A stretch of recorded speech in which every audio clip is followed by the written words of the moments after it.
Chapter 1. Physical World. 1.1 What is physics? 1.2 Scope and excitement of physics. 1.3 Physics, technology, and society. 1.4 Fundamental forces in nature. 1.5 Nature of physical laws. Summary exercises. 1.1 What is physics? Humans have always been curious about the world around them. The night sky with its bright celestial objects has fascinated humans since time immemorial. The regular repetitions of the day and night, the annual cycle of seasons, the eclipses, the tides, the volcanoes, the rainbow have always been a source of wonder.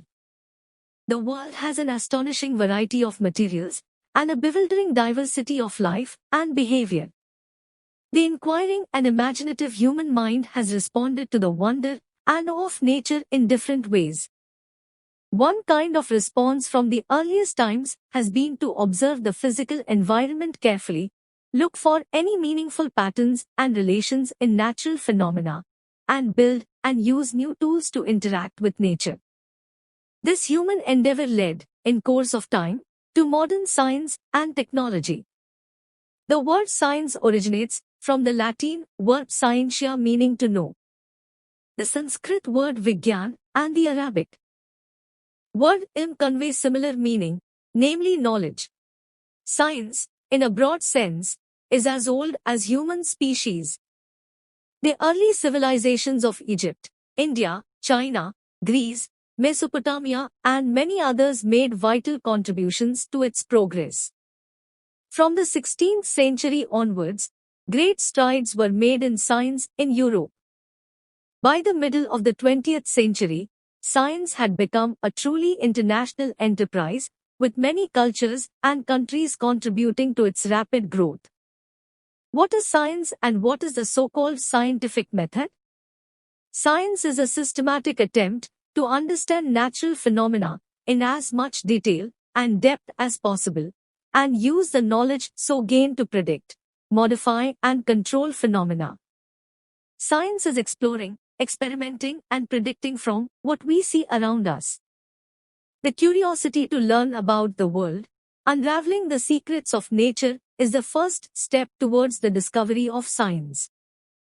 The scientific method involves several interconnected steps: systematic observations, controlled experiments, qualitative and quantitative reasoning, mathematical modeling, prediction, and verification or falsification of theories. Speculation and conjecture also have a place in science, but ultimately, a scientific theory, to be acceptable, must be verified by relevant observations or experiments.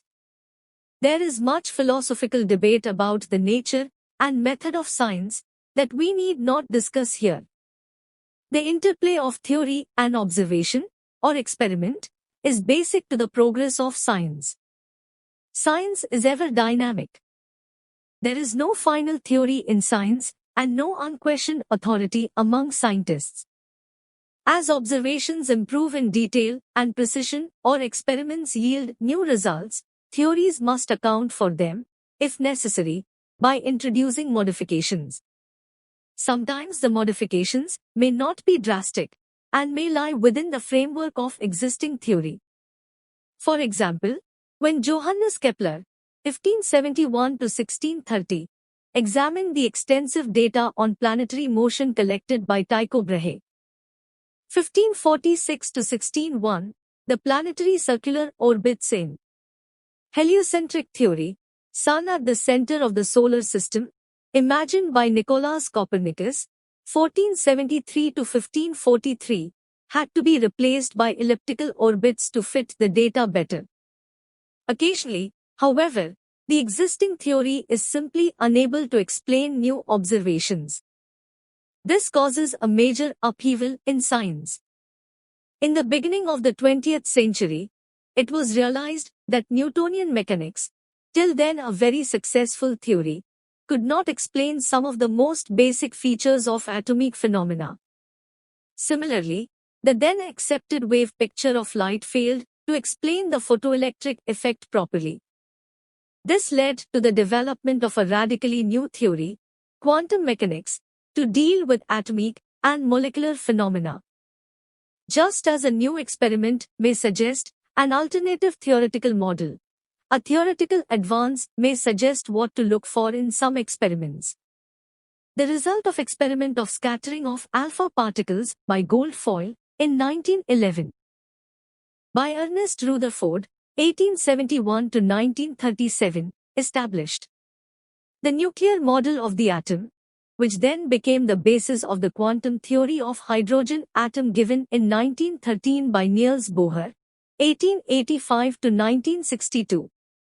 On the other hand, the concept of antiparticle was first introduced theoretically by Paul Dirac, 1902 to 1984, in 1930, and confirmed 2 years later by the experimental discovery of positron, anti-electron, by Carl Anderson. Physics is a basic discipline in the category of natural sciences, which also includes other disciplines like chemistry and biology. The word physics comes from a Greek word meaning nature. Its Sanskrit equivalent is bhautiki, that is used to refer to the study of the physical world. A precise definition of this discipline is neither possible nor necessary. We can broadly describe physics as a study of the basic laws of nature and their manifestation in different natural phenomena. The scope of physics is described briefly in the next section. Here we remark on two principal thrusts in physics: unification and reduction.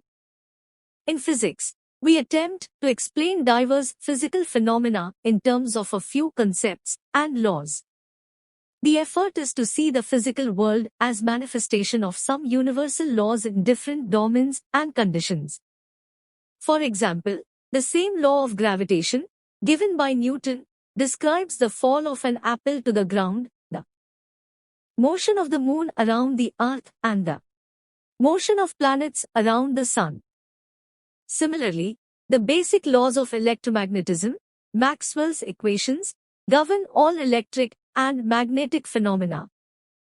The attempts to unify fundamental forces of nature, section 1.4, reflect this same quest for unification. A related effort is to derive the properties of a bigger, more complex system from the properties and interactions of its constituent simpler parts. This approach is called reductionism and is at the heart of physics. For example, the subject of thermodynamics, developed in the 19th century, deals with bulk systems in terms of macroscopic quantities such as temperature, internal energy, entropy, etc. Subsequently, the subjects of kinetic theory and statistical mechanics interpreted these quantities in terms of the properties of the molecular constituents of the bulk system. In particular, the temperature was seen to be related to the average kinetic energy of molecules of the system. 1 point to scope and excitement of physics. We can get some idea of the scope of physics by looking at its various subdisciplines. Basically, there are two domains of interest: macroscopic and microscopic. The macroscopic domain includes phenomena at the laboratory, terrestrial and astronomical scales. The microscopic domain includes atomic, molecular, and nuclear phenomena. Classical physics deals mainly with macroscopic phenomena and includes subjects like mechanics, electrodynamics, optics, and thermodynamics.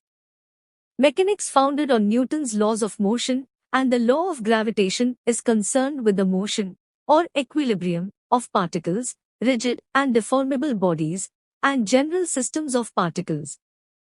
The propulsion of a rocket by a jet of ejecting gases, propagation of water waves or sound waves in air, the equilibrium of a bent rod under a load, etc., are problems of mechanics. Electrodynamics deals with electric and magnetic phenomena associated with charged and magnetic bodies. Its basic laws were given by Coulomb, Oersted, Ampere and Faraday, and encapsulated by Maxwell in his famous set of equations. The motion of a current-carrying conductor in a magnetic field, the response of a circuit to an AC voltage signal, the working of an antenna, the propagation of radio waves in the ionosphere, etc., are problems of electrodynamics. Optics deals with the phenomena involving light. The working of telescopes and microscopes, colors exhibited by thin films, etc., are topics in optics. Thermodynamics, in contrast to mechanics, does not deal with the motion of bodies as a whole. Rather, it deals with systems in macroscopic equilibrium and is concerned with changes in internal energy, temperature, entropy, etc., of the system through external work and transfer of heat. The efficiency of heat engines and refrigerators, the direction of a physical or chemical process, etc., are problems of interest in thermodynamics. The microscopic domain of physics deals with the constitution and structure of matter at the minute scales of atoms and nuclei, and even lower scales of length, and their interaction with different probes such as electrons, photons, and other elementary particles. Classical physics is inadequate to handle this domain, and quantum theory is currently accepted as the proper framework for explaining microscopic phenomena. Overall, the edifice of physics is beautiful and imposing, and you will appreciate it more as you pursue the subject. You can now see that the scope of physics is truly vast. It covers a tremendous range of magnitude of physical quantities like length, mass, time, energy, etc. At one end, it studies phenomena at the very small scale of length, 10 to 14 m or even less, involving electrons, protons, etc. At the other end, it deals with astronomical phenomena at the scale of galaxies or even the entire universe whose extent is of the order of 1026 m. The two length scales differ by a factor of 1040 or even more. The range of time scales can be obtained by dividing the length scales by the speed of light, 10, 22 s to 1018 s. The range of masses goes from, say, 10, 30 kg, mass of an electron, to 1055 kilograms, mass of known observable universe. Terrestrial phenomena lie somewhere in the middle of this range. 1.1 Theory and experiment go hand in hand in physics and help each other's progress. The alpha scattering experiments of Rutherford gave the nuclear model of the atom. Recently, the domain intermediate between the macroscopic and the microscopic, the so-called mesoscopic physics, dealing with a few tens or hundreds of atoms, has emerged as an exciting field of research. Hypotheses, axioms, and models. One should not think that everything can be proved with physics and mathematics. All physics, and also mathematics, is based on assumptions, each of which is variously called a hypothesis or axiom or postulate, etc. For example, the universal law of gravitation proposed by Newton is an assumption or hypothesis, which he proposed out of his ingenuity. Before him, there were several observations, experiments, and data on the motion of planets around the Sun, motion of the Moon around the Earth, pendulums, bodies falling towards the Earth, etc. Each of these required a separate explanation, which was more or less qualitative. What the universal law of gravitation says is that, if we assume that any two bodies in the universe attract each other with a force proportional to the product of their masses and inversely proportional to the square of the distance between them, then we can explain all these observations in one stroke. It not only explains these phenomena, it also allows us to predict the results of future experiments. A hypothesis is a supposition without assuming that it is true. It would not be fair to ask anybody to prove the universal law of gravitation, because it cannot be proved. It can be verified and substantiated by experiments and observations.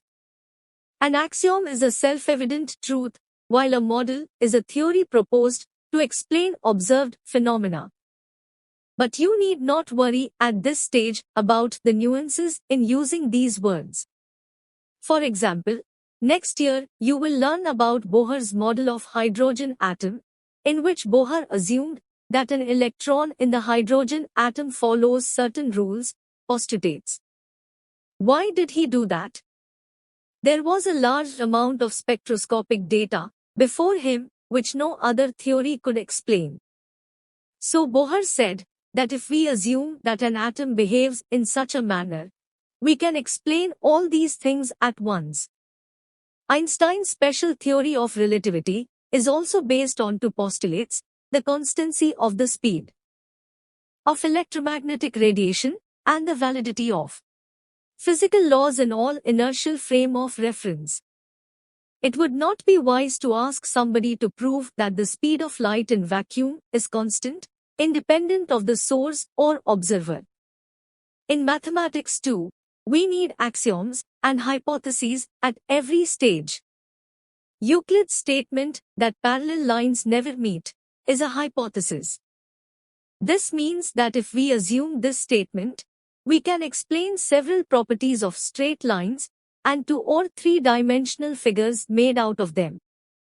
But if you don't assume it, you are free to use a different axiom and get a new geometry, as has indeed happened in the past few centuries and decades. Physics is exciting in many ways. To some people, the excitement comes from the elegance and universality of its basic theories, from the fact that a few basic concepts and laws can explain phenomena covering a large range of magnitude of physical quantities. To some others, the challenge in carrying out imaginative new experiments to unlock the secrets of nature, to verify or refute theories, is thrilling. Applied physics is equally demanding. Application and exploitation of physical laws to make useful devices is the most interesting and exciting part and requires great ingenuity and persistence of effort. What lies behind the phenomenal progress of physics in the last few centuries? Great progress usually accompanies changes in our basic perceptions. First, it was realized that for scientific progress, only qualitative thinking, though no doubt important, is not enough. Quantitative measurement is central to the growth of science, especially physics, because the laws of nature happen to be expressible in precise mathematical equations. The second most important insight was that the basic laws of physics are universal. The same laws apply in widely different contexts. Lastly, the strategy of approximation turned out to be very successful. Most observed phenomena in daily life are rather complicated manifestations of the basic laws. Scientists recognized the importance of extracting the essential features of a phenomenon from its less significant aspects. It is not practical to take into account all the complexities of a phenomenon in one go. A good strategy is to focus first on the essential features, discover the basic principles, and then introduce corrections to build a more refined theory of the phenomenon. For example, a stone and a feather dropped from the same height do not reach the ground at the same time. The reason is that the essential aspect of the phenomenon, namely free fall under gravity, is complicated by the presence of air resistance. To get the law of free fall under gravity, it is better to create a situation wherein the air resistance is negligible. We can, for example, let the stone and the feather fall through a long evacuated tube. In that case, the two objects will fall almost at the same rate, giving the basic law that acceleration due to gravity is independent of the mass of the object. With the basic law thus found, we can go back to the feather, introduce corrections due to air resistance, modify the existing theory, and try to build a more realistic theory of objects falling to the earth under gravity. 1.3 Physics, Technology, and Society. The connection between physics, technology, and society can be seen in many examples. The discipline of thermodynamics arose from the need to understand and improve the working of heat engines. The steam engine, as we know, is inseparable from the Industrial Revolution in England in the 18th century, which had great impact on the course of human civilization. Sometimes technology gives rise to new physics. At other times physics generates new technology. An example of the latter is the wireless communication technology that followed the discovery of the basic laws of electricity and magnetism in the 19th century. The applications of physics are not always easy to foresee. As late as 1933, the great physicist Ernest Rutherford had dismissed the possibility of tapping energy from atoms. But only a few years later, in 1938, Hahn and Meitner discovered the phenomenon of neutron-induced fission of uranium, which would serve as the basis of nuclear power reactors and nuclear weapons. Yet another important example of physics giving rise to technology is the silicon chip that triggered the computer revolution in the last 3 decades of the 20th century. A most significant area to which physics has and will contribute is the development of alternative energy resources. The fossil fuels of the planet are dwindling fast, and there is an urgent need to discover new and affordable sources of energy. Considerable progress has already been made in this direction, for example, in conversion of solar energy, geothermal energy, etc., into electricity, but much more is still to be accomplished. Table 1.1 lists some of the great physicists, their major contribution, and the country of origin. You will appreciate from this table the multicultural, international character of the scientific endeavor. Table 1.2 lists some important technologies and the principles of physics they are based on. Obviously, these tables are not exhaustive. We urge you to try to add many names and items to these tables with the help of your teachers, good books, and websites on science. You will find that this exercise is very educative and also great fun. And, assuredly, it will never end. The progress of science is unstoppable. Physics is the study of nature and natural phenomena. Physicists try to discover the rules that are operating in nature on the basis of observations, experimentation, and analysis. Physics deals with certain basic rules, laws governing the natural world. What is the nature of physical laws? We shall now discuss the nature of fundamental forces and the laws that govern the diverse phenomena of the physical world. Table 1.1 Some physicists from different countries of the world and their major contributions. Name major contribution: discovery, country of origin, Archimedes' principle of buoyancy, principle of the lever, Greece, Galileo Galilei, law of inertia, Italy, Christian Huygens, wave theory of light, Holland, Isaac Newton, universal law of gravitation, laws of motion, UK, reflecting telescope, Michael Faraday, laws of electromagnetic induction, UK, James Clerk Maxwell, electromagnetic theory, Leiden, UK, electromagnetic wave, Heinrich Rudolf Hertz, generation of electromagnetic waves, Germany, J.C. Bose, ultra-short radio waves, India, W.K. Roentgen, X-rays, Germany, J.J. Thomson, electron, UK, Marie Sklodowska-Curie, discovery of radium and polonium, studies on Poland, natural radioactivity, Albert Einstein, explanation of photoelectric effect, Germany, theory of relativity, Victor Francis Hess, cosmic radiation, Austria,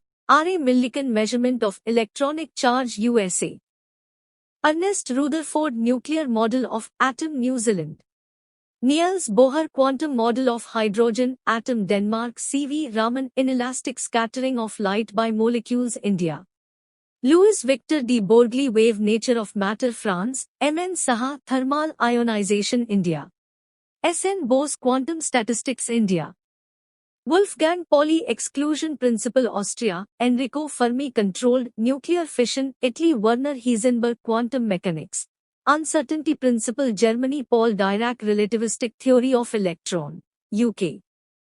Quantum Statistics, Edwin Hubble, Expanding Universe, USA. Ernest Orlando Lawrence, Cyclotron, USA. James Chadwick, Neutron, UK.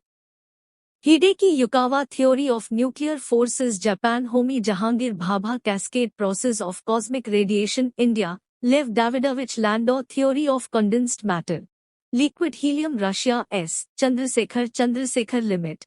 Structure and Evolution, India, of Stars. John Bardeen, Transistors. Theory of Superconductivity, USA. C. H. Tones Maser. Laser, USA. Abdus Salam, Unification of Weak and Electromagnetic Pakistan Interactions. 1.4 Fundamental Forces in Nature *. We all have an intuitive notion of force. In our experience, force is needed to push, carry or throw objects, deform or break them. We also experience the impact of forces on us, like when a moving object hits us or we are in a merry-go-round. Going from this intuitive notion to the proper scientific concept of force is not a trivial matter. Early thinkers like Aristotle had wrong ideas about it. The correct notion of force was arrived at by Isaac Newton in his famous Laws of Motion. He also gave an explicit form for the force for gravitational attraction between two bodies. We shall learn these matters in subsequent chapters.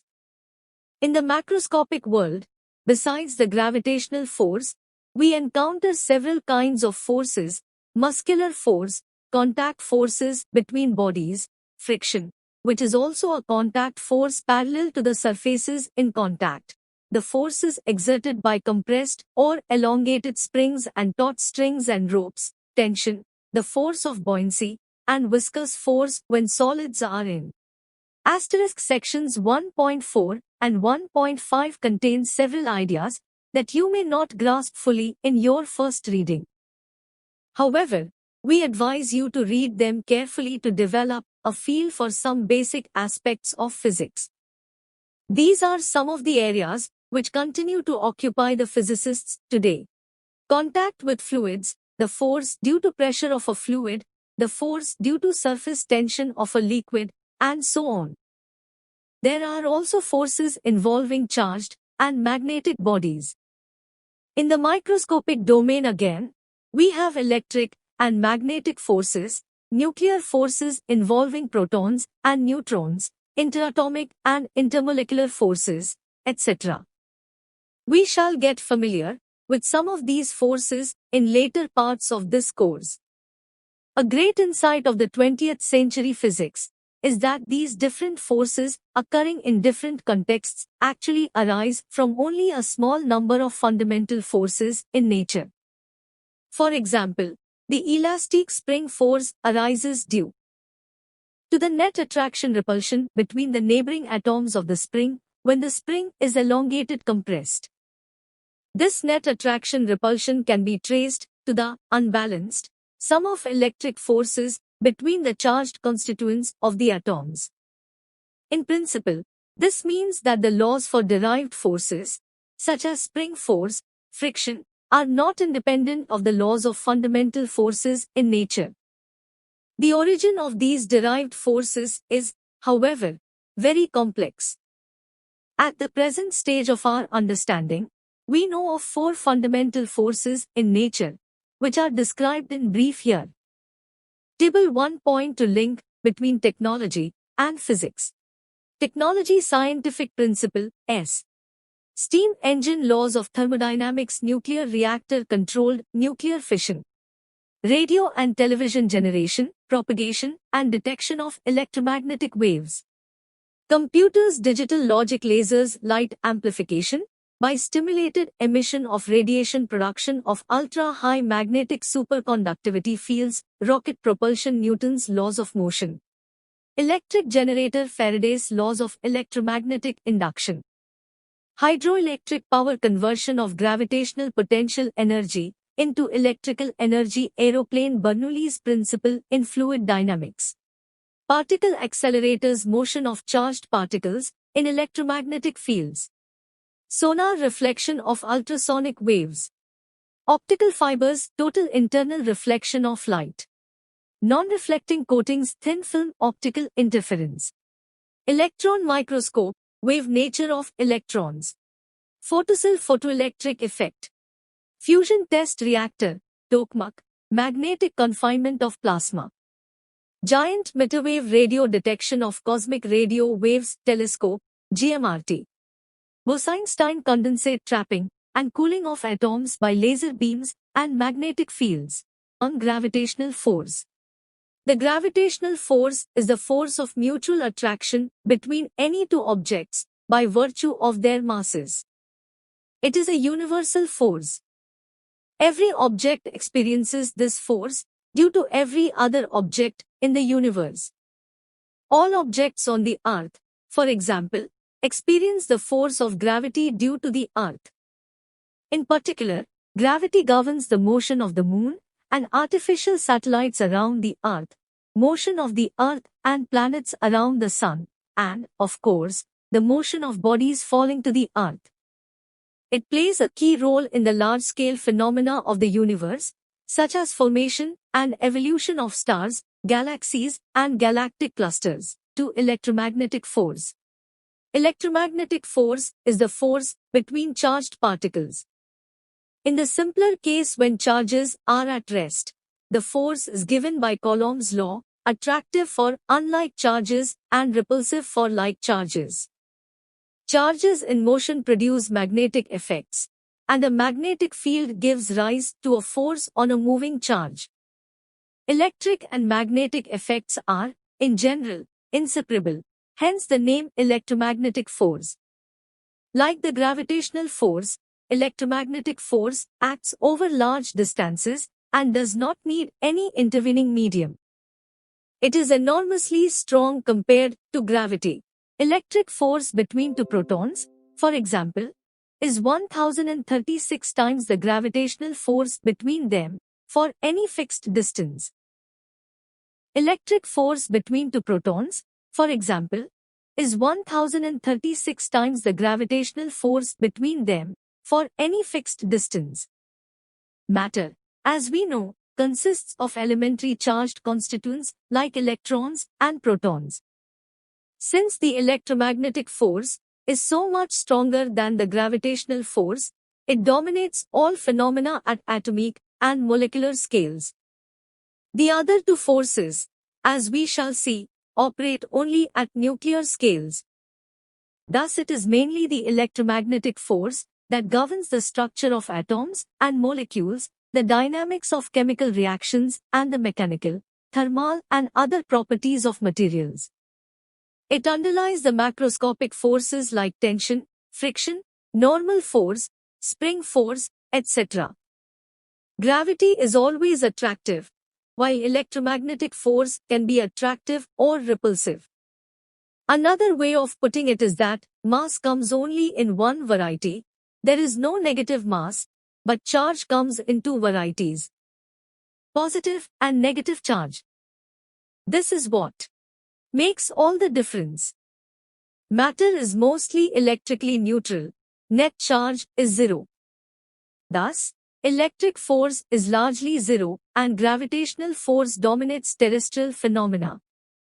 Electric force manifests itself in atmosphere where the atoms are ionized, and that leads to lightning. Albert Einstein, 1879 to 1955. Albert Einstein, born in Ulm, Germany, in 1879, is universally regarded as one of the greatest physicists of all time. His astonishing scientific career began with the publication of three path-breaking papers in 1905. In the first paper, he introduced the notion of light quanta, now called photons, and used it to explain the features of photoelectric effect that the classical wave theory of radiation could not account for. In the second paper, he developed a theory of Brownian motion that was confirmed experimentally a few years later and provided a convincing evidence of the atomic picture of matter. The third paper gave birth to the special theory of relativity that made Einstein a legend in his own lifetime. In the next decade, he explored the consequences of his new theory, which included, among other things, the mass-energy equivalence enshrined in his famous equation E is equal to mc2. He also created the general version of relativity, the general theory of relativity, which is the modern theory of gravitation.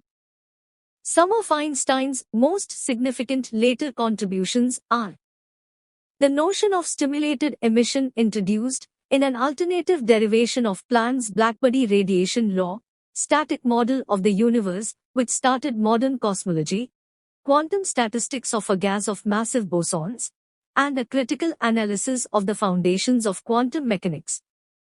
The year 2005 was declared as International Year of Physics, in recognition of Einstein's monumental contribution to physics, in year 1905, describing revolutionary scientific ideas that have since influenced all of modern physics.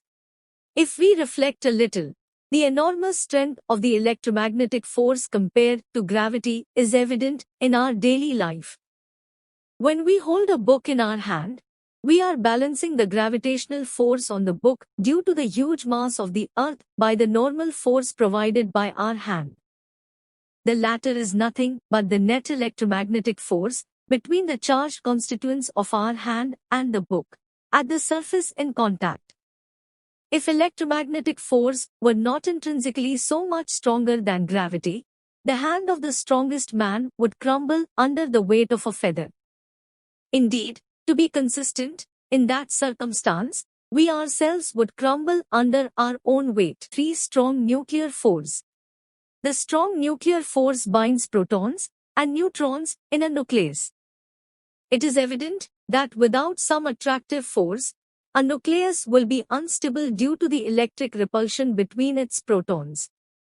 This attractive force cannot be gravitational since force of gravity is negligible compared to the electric force.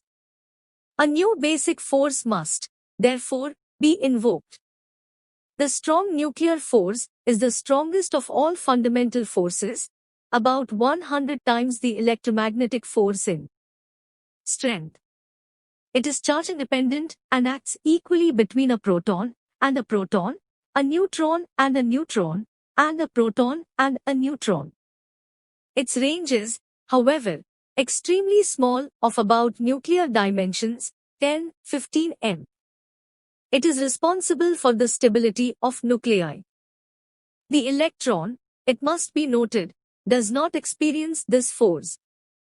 Recent developments have, however, indicated that protons and neutrons are built out of still more elementary constituents called quarks, or weak nuclear force. The weak nuclear force appears only in certain nuclear processes, such as the beta decay of a nucleus. In beta decay, the nucleus emits an electron and an uncharged particle called neutrino. The weak nuclear force is not as weak as the gravitational force, but much weaker than the strong nuclear and electromagnetic forces. The range of weak nuclear force is exceedingly small, of the order of 10-16 m, towards unification of forces. We remarked in section 1.1 that unification is a basic quest in physics. Great advances in physics often amount to unification of different. Satyendranath Bose, 1894 to 1974. Satyendranath Bose, born in Calcutta in 1894, is among the great Indian physicists who made a fundamental contribution to the advance of science in the 20th century. An outstanding student throughout, Bose started his career in 1916 as a lecturer in physics in Calcutta University. 5 years later he joined Dhaka University. Here in 1924, in a brilliant flash of insight, Bose gave a new derivation of Planck's law, treating radiation as a gas of photons and employing new statistical methods of counting of photon states.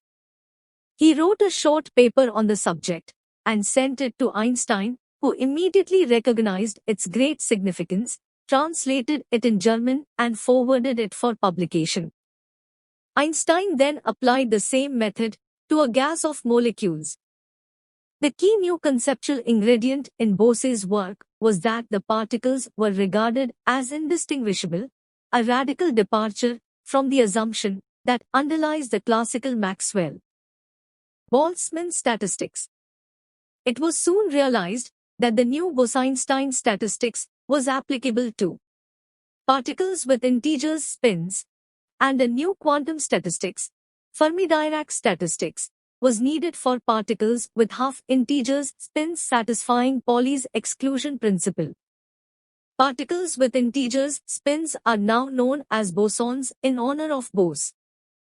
An important consequence of Bose-Einstein statistics is that a gas of molecules below a certain temperature will undergo a phase transition to a state where a large fraction of atoms populate the same lowest energy state. Some 70 years were to pass before the pioneering ideas of Bose, developed further by Einstein, were dramatically confirmed in the observation of a new state of matter in a dilute gas of ultra-cold alkali atoms, the Bose-Einstein condensate. Theories and domains. Newton unified terrestrial and celestial domains under a common law of gravitation. The experimental discoveries of Oersted and Faraday showed that electric and magnetic phenomena are in general inseparable. Maxwell unified electromagnetism and optics with the discovery that light is an electromagnetic wave. Einstein attempted to unify gravity and electromagnetism, but could not succeed in this venture. But this did not deter physicists from zealously pursuing the goal of unification of forces. Recent decades have seen much progress on this front. The electromagnetic and the weak nuclear force have now been unified and are seen as aspects of a single electroweak force. What this unification actually means cannot be explained here. Attempts have been, and are being, made to unify the electroweak and the strong force, and even to unify the gravitational force with the rest of the fundamental forces. Many of these ideas are still speculative and inconclusive. Table 1.4 summarizes some of the milestones in the progress towards unification of forces in nature. 1.5 Nature of physical laws. Physicists explore the universe. Their investigations, based on scientific processes, range from particles that are smaller than atoms in size to stars that are very far away. In addition to finding the facts by observation and experimentation, physicists attempt to discover the laws that summarize, often as mathematical equations, these facts. In any physical phenomenon governed by different forces, several quantities may change with time. A remarkable fact is that some special physical quantities, however, remain constant in time. They are the conserved quantities of nature. Understanding these conservation principles is very important to describe the observed phenomena quantitatively.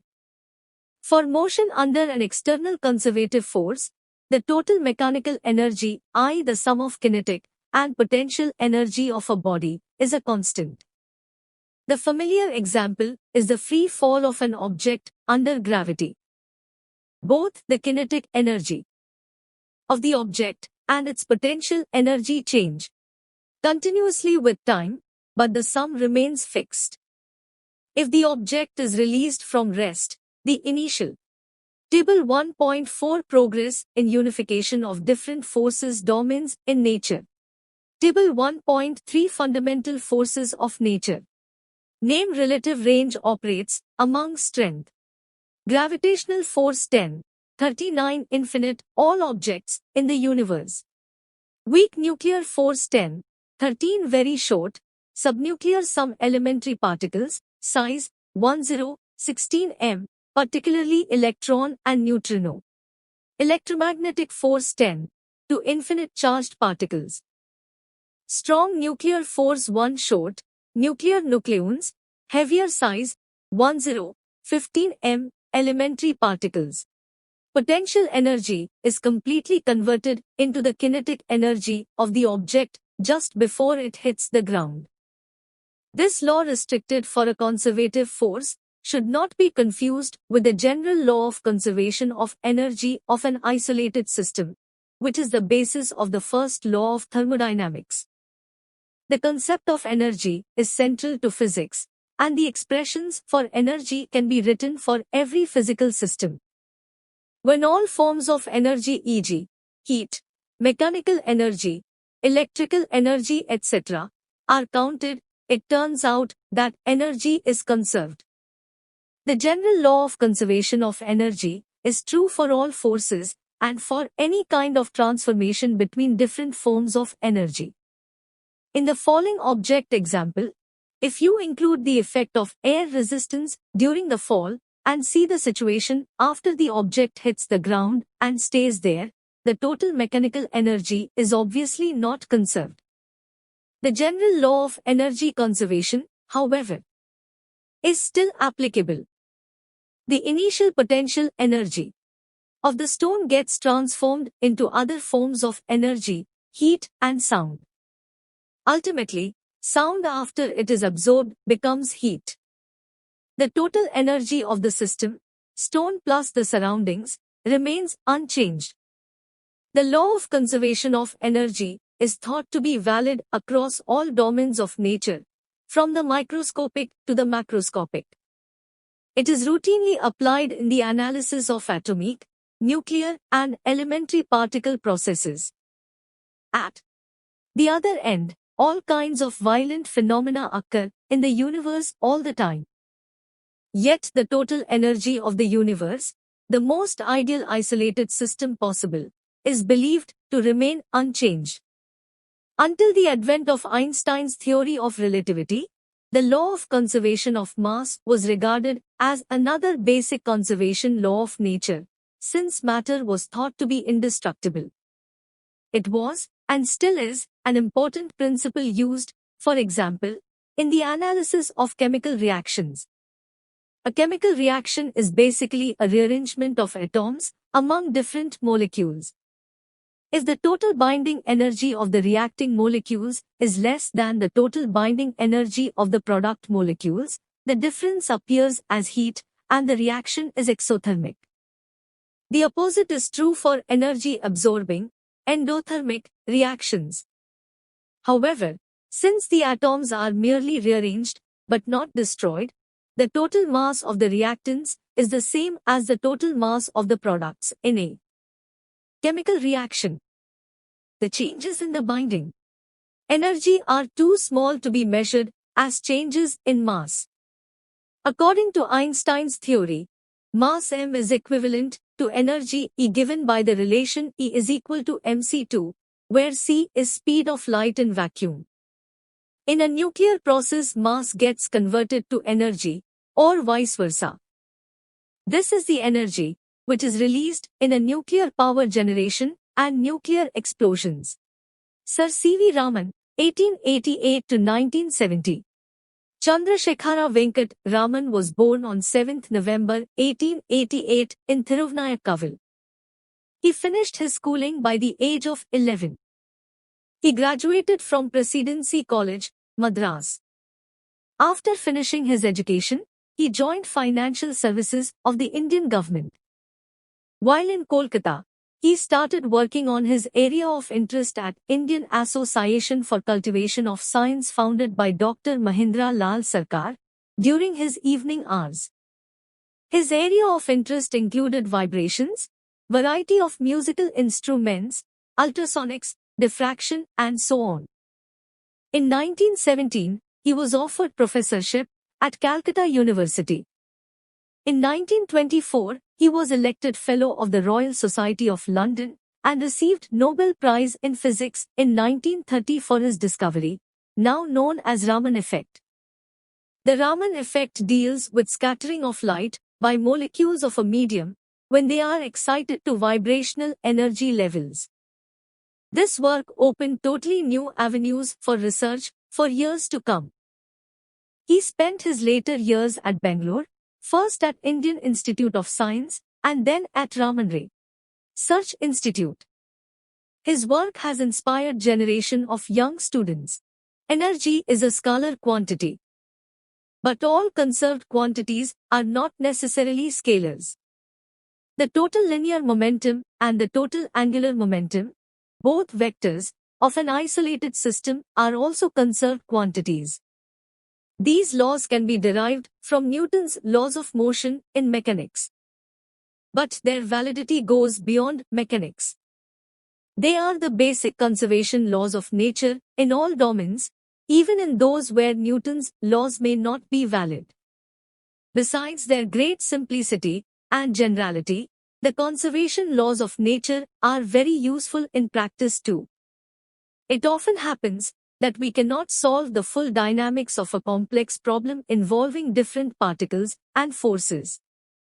The conservation laws can still provide useful results.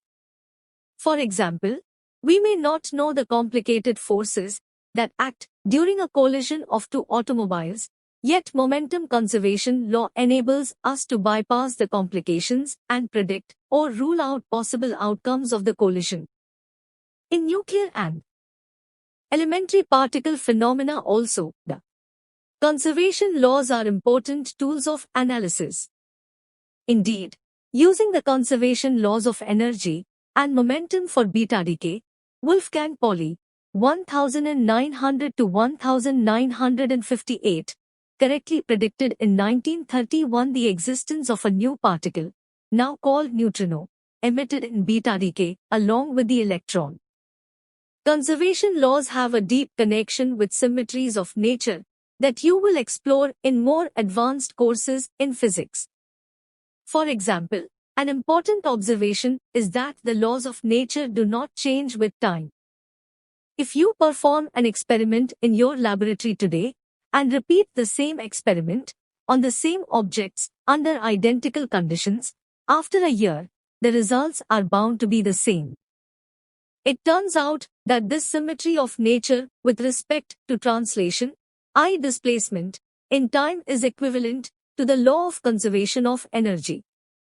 Likewise, space is homogeneous and there is no, intrinsically, preferred location in the universe. To put it more clearly, the laws of nature are the same everywhere in the universe. Caution: the phenomena may differ from place to place because of differing conditions at different locations. For example, the acceleration due to gravity at the moon is 1/6 that at the earth, but the law of gravitation is the same both on the moon and the earth. This symmetry of the laws of nature with respect to translation in space gives rise to conservation of linear momentum. In the same way, isotropy of space, no intrinsically preferred direction in space, underlies the law of conservation of angular momentum star. The conservation laws of charge and other attributes of elementary particles can also be related to certain abstract symmetries. Symmetries of space and time and other abstract symmetries play a central role in modern theories of fundamental forces in nature. See Chapter 7. Conservation laws in physics. Conservation of energy, momentum, angular momentum, charge, etc. are considered to be fundamental laws in physics. At this moment, there are many such conservation laws. Apart from the above four, there are others which mostly deal with quantities which have been introduced in nuclear and particle physics. Some of the conserved quantities are called spin, baryon number, strangeness, hypercharge, etc., but you need not worry about them. A conservation law is a hypothesis based on observations and experiments. It is important to remember that a conservation law cannot be proved. It can be verified or disproved by experiments. An experiment whose result is in conformity with the law verifies or substantiates the law. It does not prove the law. On the other hand, a single experiment whose result goes against the law is enough to disprove it. It would be wrong to ask somebody to prove the law of conservation of energy. This law is an outcome of our experience over several centuries. And it has been found to be valid in all experiments, in mechanics, thermodynamics, electromagnetism, optics, atomic and nuclear physics, or any other area. Some students feel that they can prove the conservation of mechanical energy from a body falling under gravity by adding the kinetic and potential energies at a point and showing that it turns out to be constant. As pointed out above, this is only a verification of the law, not its proof. Summary. 1. Physics deals with the study of the basic laws of nature and their manifestation in different phenomena. The basic laws of physics are universal and apply in widely different contexts and conditions. 2. The scope of physics is wide, covering a tremendous range of magnitude of physical quantities. 3. Physics and technology are related to each other. Sometimes technology gives rise to new physics. At other times physics generates new technology. Both have direct impact on society. 4. There are 4 fundamental forces in nature that govern the diverse phenomena of the macroscopic and the microscopic world. These are the gravitational force, the electromagnetic force, the strong nuclear force, and the weak nuclear force. Unification of different forces domains in nature is a basic quest in physics. 5. The physical quantities that remain unchanged in a process are called conserved quantities. Some of the general conservation laws in nature include the laws of conservation of mass, energy, linear momentum, angular momentum, charge, parity, etc. Some conservation laws are true for one fundamental force, but not for the other. 6. Conservation laws have a deep connection with symmetries of nature. Symmetries of space and time, and other types of symmetries play a central role in modern theories of fundamental forces in nature. Exercises. Note for the student. The exercises given here are meant to enhance your awareness about the issues surrounding science, technology, and society, and to encourage you to think and formulate your views about them. The questions may not have clear-cut objective answers. Note for the teacher.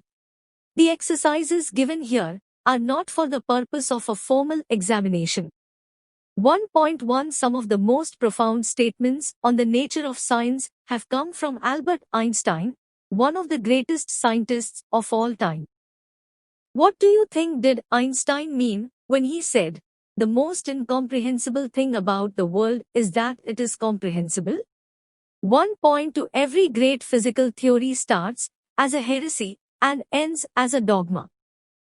Give some examples from the history of science of the validity of this incisive remark. 1.3 Politics is the art of the possible. Similarly, science is the art of the soluble. Explain this beautiful aphorism on the nature and practice of science. 1.4 Though India now has a large base in science and technology, which is fast expanding, it is still a long way from realizing its potential of becoming a world leader in science. Name some important factors which in your view have hindered the advancement of science in India. 1.5 No physicist has ever seen an electron. Yet, all physicists believe in the existence of electrons. An intelligent but superstitious man advances this analogy to argue that ghosts exist even though no one has seen one. How will you refute his argument? 1.6 The shells of crabs found around a particular coastal location in Japan seem mostly to resemble the legendary face of a samurai. Given below are 2 explanations of this observed fact. Which of these strikes you as a scientific explanation?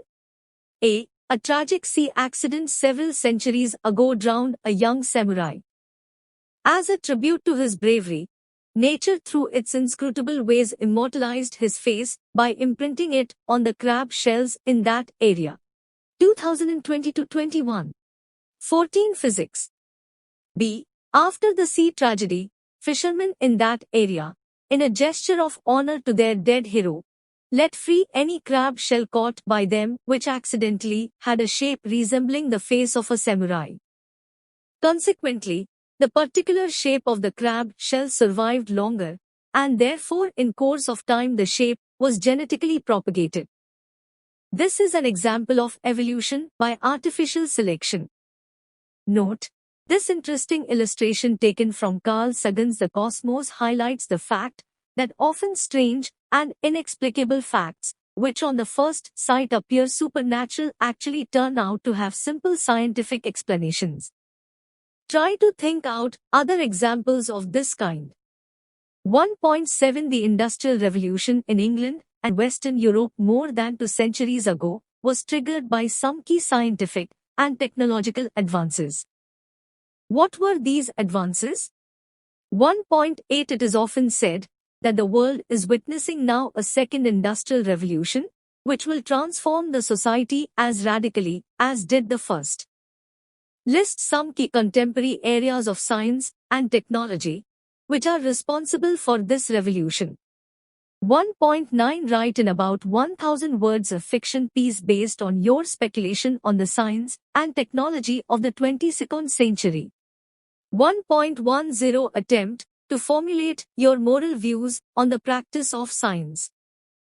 Imagine yourself stumbling upon a discovery which has great academic interest but is certain to have nothing but dangerous consequences for the human society.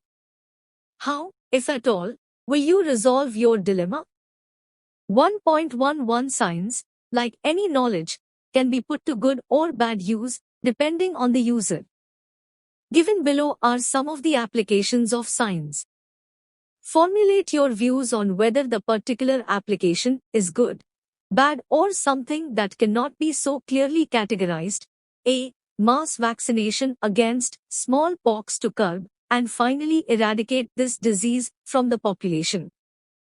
This has already been successfully done in India. B. Television for eradication of illiteracy and for mass communication of news and ideas. C. Prenatal sex determination. D. Computers for increase in work efficiency.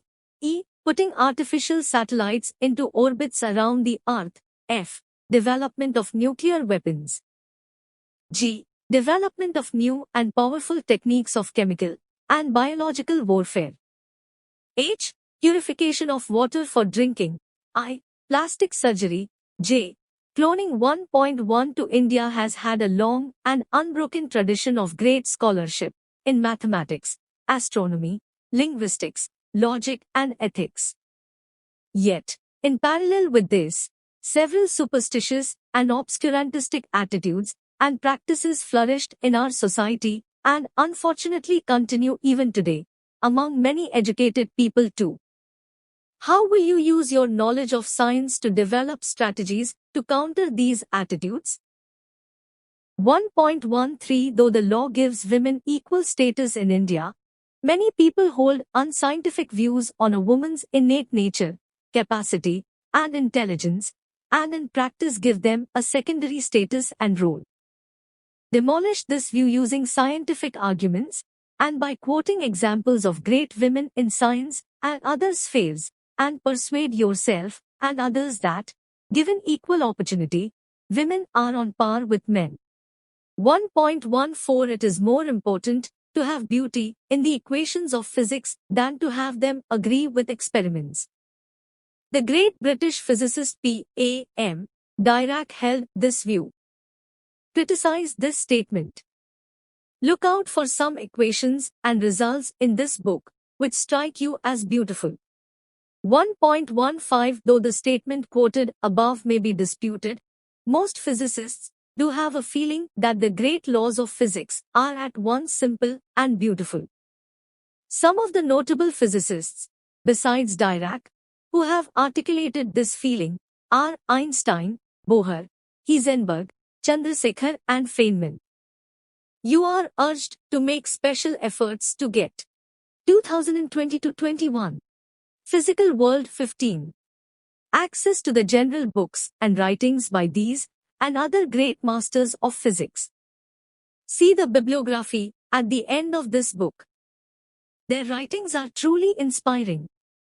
1.16 Textbooks on science may give you a wrong impression that studying science is dry and all too serious, and that scientists are absent-minded introverts who never laugh or grin. This image of science and scientists is patently false. Scientists, like any other group of humans, have their share of humorists, and many have led their lives with a great sense of fun and adventure, even as they seriously pursued their scientific work. Two great physicists of this genre are Gamow and Feynman. You will enjoy reading their books listed in the bibliography.